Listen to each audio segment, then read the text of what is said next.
પિતાએ પરિવારનો માળો વિખેર્યો।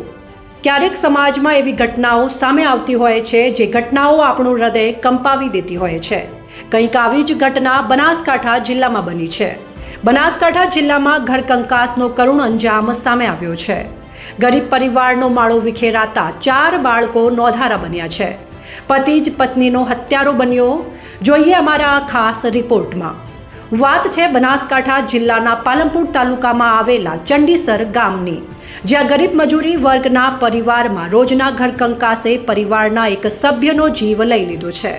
પતિ પોતે મજૂરી ન કરી પત્નીના પૈસા ઉપર જ મોજ શોખ કરતો હતો।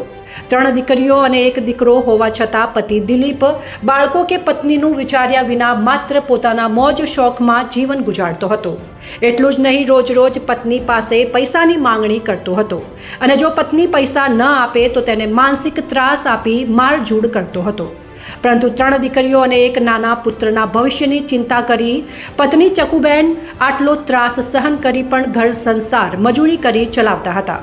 પરંતુ રોજે રોજ હત્યારા પતિ દિલીપ ગાલવાડિયાનો ત્રાસ વધતો જતો અને છેવટે પોતાના મોજ શોખ માટે પત્નીએ પૈસા ન આપતા પતિએ પત્નીના માથામાં હથિયારના ઘા મારતા ગંભીર હાલતમાં પત્નીને હોસ્પિટલમાં સારવાર માટે ખસેડવામાં આવી હતી, જ્યાં માથાના ભાગે ગંભીર ઇજાઓ પહોંચતા પત્નીનું સારવાર દરમિયાન મોત નીપજ્યું છે।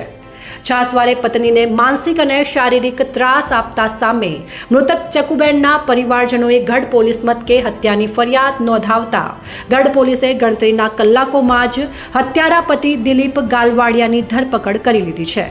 પૈસા માટે પત્નીનું ઢીમ ઢાળી દેનારા પતિ સામે કડક કાર્યવાહી કરવાની મૃતકના પરિવારજનોએ માંગ કરી છે। મહત્વનું છે કે માતાનું મોત અને પિતા માતાની હત્યાના આરોપમાં જેલમાં જતા હવે 3 દીકરીઓ અને 1 દીકરો એટલે કે 4 બાળકો સાવ નોંધારા બની ગયા છે।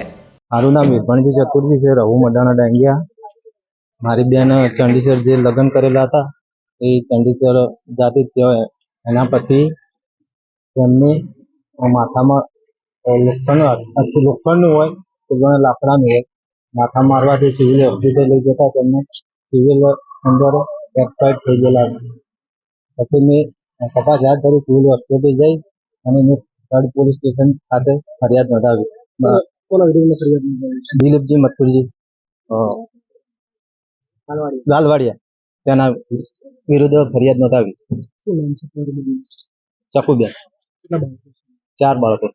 વિરભણજી સનોપ ચતુરજી સગનજી પાકોદરા ઠાકોર રહેવાસી મડાણા ડાંગ નાઓએ ફરિયાદ આપેલી કે પોતાની બહેન ને તેના બનેવી દ્વારા ઘર કંકાસના કારણે હથિયાર મારી માથાના ભાગે હથિયાર મારી મોત નિપજાવેલી, જે અંગેની ફરિયાદ ગઢ પોલીસ સ્ટેશન ખાતે દાખલ થયેલી। બીએનએસની કલમ 103(1), 238(1) અને જીપીએફ 135 મુજબ ગુનો રજીસ્ટર કરી આગળની તપાસ ગઢ પીઆઈ શ્રી કે.એમ. વસાવા સાહેબને સંભાળી લીધેલી।